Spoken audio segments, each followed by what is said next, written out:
Ladies and gentlemen, we have here a very dear friend of Barbara, who is our lead singer for today.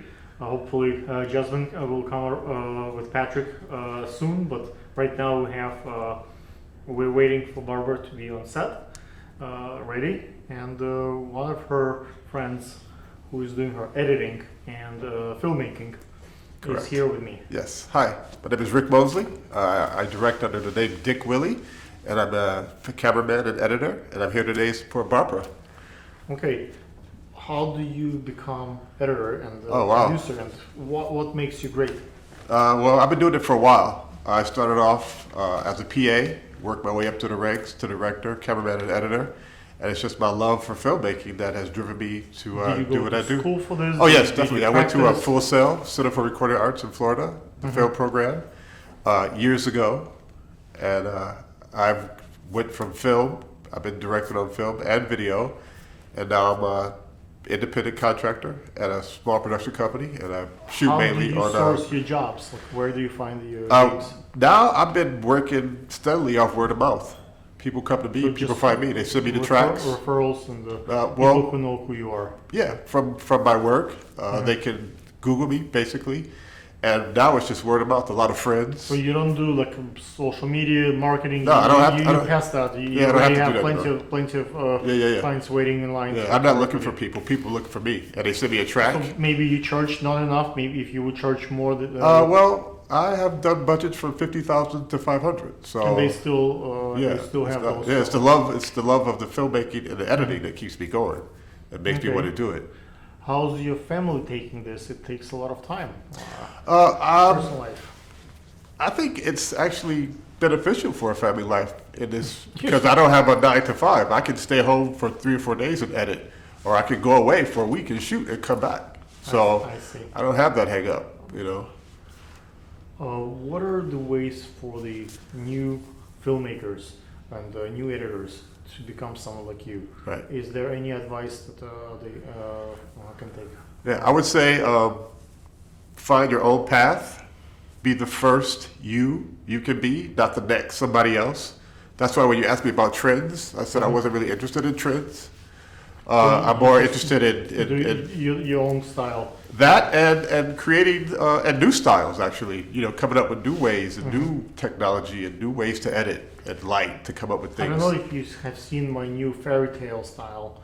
When I shoot weddings, I used to shoot it like a traditional, then for a journalistic style, and now the way I edit it, it's more like a fairy tale, like a Cinderella, like in a particular movie. Let's say if they want to be on the whole wedding been produced as the Star Wars or the Godfather, whatever thing it is, and I just do, or Michelangelo, or the I don't know, Salvador Dali. Of course, I go in that particular style, and I position them, and I like it's resembled. Like a painting almost. Like a painting, yes. Oh, excellent. I bring a lot of when we print, it also goes on canvas, and we actually paint over it, so it becomes a painting and a photography together. And when we're filming, it's those scenes kind of resemble the whole wedding is kind of in that particular style.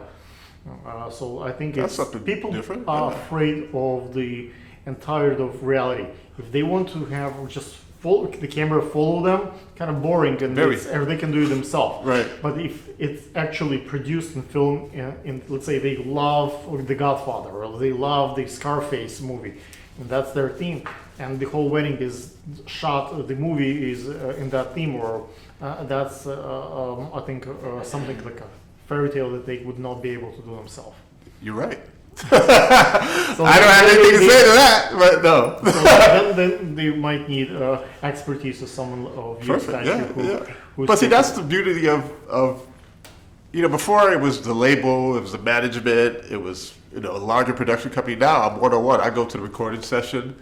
We talk. Sometimes I actually request the song that I want to do since I'm so close to the artist. That's what affords. How do you get permissions from big artists to use their music? Like when we shot with Barbara, for example, it was so difficult to get.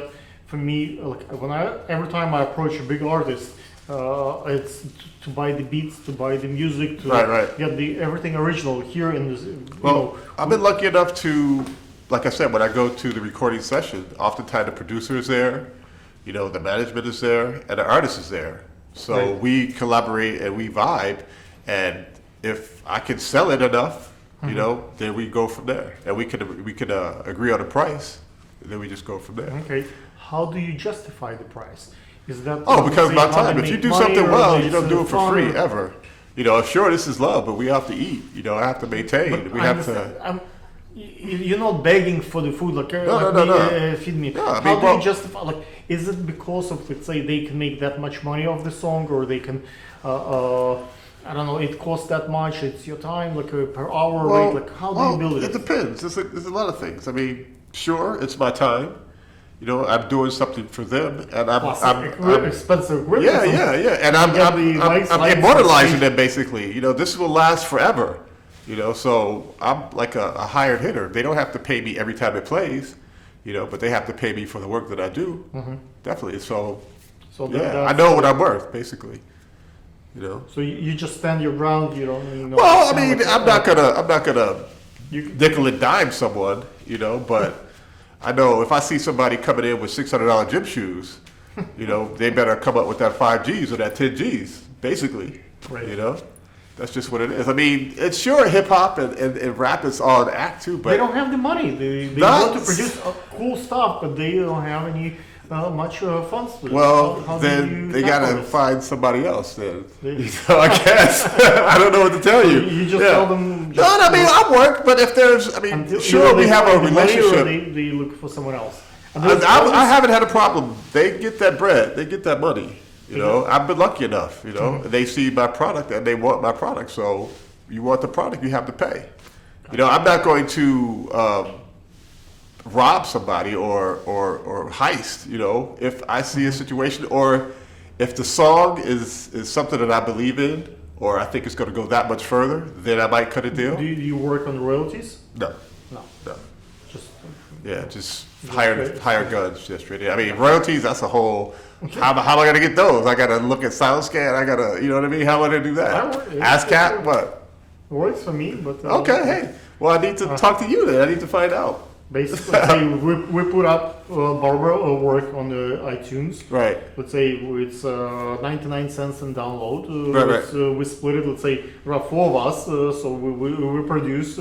It's split 4 ways. So let's say iTunes, Apple takes like a 30% cut, and then Right. whatever left, we sell 1 million of those. We break it. So it's like that's, very. I haven't, I'm not, that's rarefied air for me, I'm not there yet. I'm not even going for that, I'm not. I have the space, I have the camera, I can shoot here Well- or something, but I cannot sing like Barbara. Right. I cannot edit like you. I Okay. cannot do like a Okay. Brasco the bits. So Okay. if 4 of us come together, it's something, or maybe we can produce. Well, see, something that's a different dynamic, and I would love to get in on that, but at this point, I'm not there yet. So you have not worked on royalties like a No, end no, result. You I just just pay- pay and yeah, I'll do what you do, and I'm not even. I mean, it's up to them to even promote it, Right. because I'm not waiting on that project. I'm basically when I'm editing You this have project, so I've already many, shot. so many gigs coming. Yeah, or yeah. You don't have to. Okay. Yeah, So I'm lucky that way. right, but I understand the. For me, for example, if I can have, let me step aside from this set. I'll show you a couple of things. So when I do something of that stature, right, like my books, for example.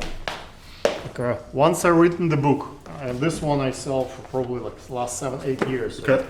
On my calendars, the royalties on this perpetual. So Oh, as long as I good. sell it, Good. I did it once, and it's every year as many as sell. This is your baby, though. You did it from beginning to end. This is your product, right? Right, but yeah, what I'm saying is, every time you want to eat, you have to film, you have to edit. yeah. If you stop doing this, God forbid you get sick or something, yeah. you would not be able to make a living out That's of this. true. For me, I'm pretty wealthy already. I can just stop and just collect the royalties from what I've already done. So it's just keep coming. 20, 30 years from now, 50 years from now. Okay. As long as it works, the kids of I don't know, Madonna or the what's her name, Marilyn Monroe, those folks, they still collect the royalties. Charlie Chaplin family is still collecting royalties on the work that have been done 100 years ago. Okay. So rather than keep working, you can just, you know, Well, at yeah, some that's point, the ideal that's your, situation. Yeah, sure. Residual income. Sure, but I mean, I'm not there yet. I don't know. You're not looking into that. Well, I didn't say I'm not looking into that. Definitely not. I didn't say Okay. that. I said I'm not there yet. Okay. You know? Ladies and gentlemen, sorry we have to cut that short, but Oh, man. hopefully you have more questions for you, and hopefully we might have some work. Yeah. As a Mr. Great, I will do the. What's that? What's that? What is that? I'm afraid of germs and Oh. stats I'm not there, yeah. as the character, not me. Oh, okay, okay. The Mr. Great, he's like a very offensive, like a Trump, Right.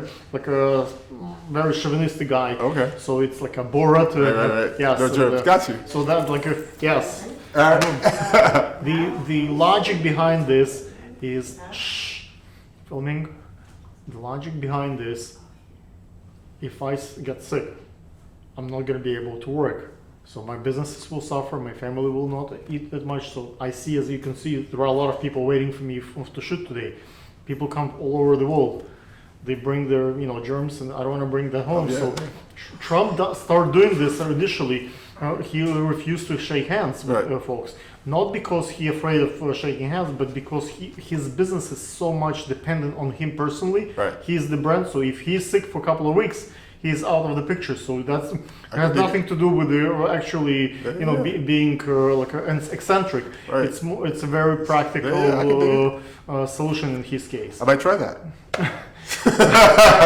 When you see go to the conferences, when you go to airports, you Oh, yeah, forget about stuff, it. Yeah. You have little kids at home, ch- and his son has some, I believe, some issues with it. So that was his logic. People thought that he is being rude and offensive Right. in that Yeah. sense. It had can understand actually he didn't have time to explain to everybody Right. why he's doing this. Just Right. they said, oh, he's probably a rude guy. Okay. Cool. Okay, guys, cut.